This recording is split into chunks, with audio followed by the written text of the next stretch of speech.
आउ बीएसकेवाई नुहे एणिकी आयुष्मान भारत रे स्वास्थ्य सेवा पाइबे ओडिशावासी। एही सब प्रतीक्षित योजना पाई गला काली दिल्ली रे केंद्र एवं राज्य सरकार भितर एक स्वाक्षर होईछि। खूब शीघ्र उभय राज्य एवं केंद्र योजना को मिसाई गोटे कार्ड तैयारी करी हिताधिकारी को बंटन करा जिवो। फेब्रुआरी रे योजना कार्यकारी होई पारे बोली आशा करा जाउछि। योजना रे राज्यर प्राय 3.5 कोटी लोक उपकृत हेबार संभावना रही। ओडिशा को मिला बहुप्रतीक्षित आयुष्मान भारत योजना। खूब शीघ्र बीएसकेवाई कार्ड बदल में नुआ कार्ड मिलिबो साधारण लोक मानकु। विज्ञान भवन में केंद्र स्वास्थ्य मंत्री जेपी नाडा, मुख्यमंत्री मोहन चरण माझी, उपमुख्यमंत्री केबी सिंहदेव, स्वास्थ्य मंत्री मुकेश महालिंग उपस्थित रे स्वाक्षरित होईछि एमओयू। एमओयू स्वाक्षरित हेबा परे ओडिशा फेरिछंती मुख्यमंत्री मोहन चरण माझी। विमान बंदर में प्रतिक्रिया देई कोन कहिछंती थरे सुनि नियंतु। केंद्र सरकार सहित ओडिशा सरकार आयुष्मान भारत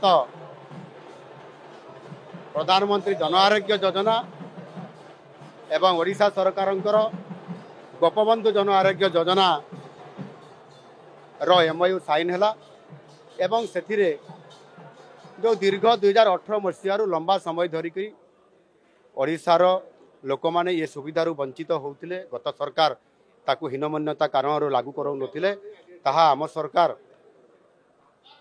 लागू करिसंती एवं ओडिशा रे जो लोक माने वंचित होउतिले एवं कोटी कोटी टंका जो आसुतला ताहा बंद लागू हबार थिला रही पारु नथिला ताहा गत काली ठारू एमओयू साइन हवा द्वारा लागू हेछि।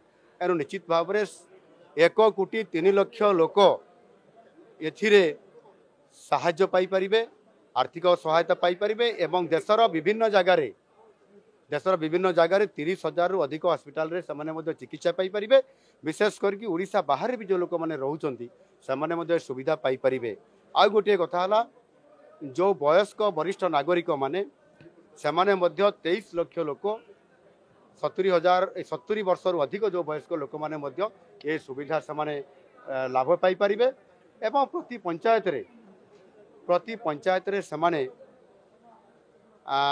साधारण लोक मैंने जो मैंने सहरी हस्पिटाल को आसी पारती ना से आमे एक आयुष्मान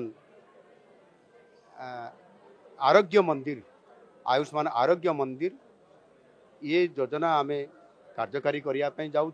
सबु पंचायत रे लागू हम जड़े सब सेंटर रे प्रति पंचायत रे जड़े एएनएम था सहित जड़े हेल्थ वर्कर रे जड़े आपंकर आयुष्मान जो आमर जोग शिक्षक भी रे एवं तार पूर्णांग भित्तिभूमि करा जिवो एवं प्राथमिक स्तर में पूर्णांग चिकित्सा जोगे दिया जिवो।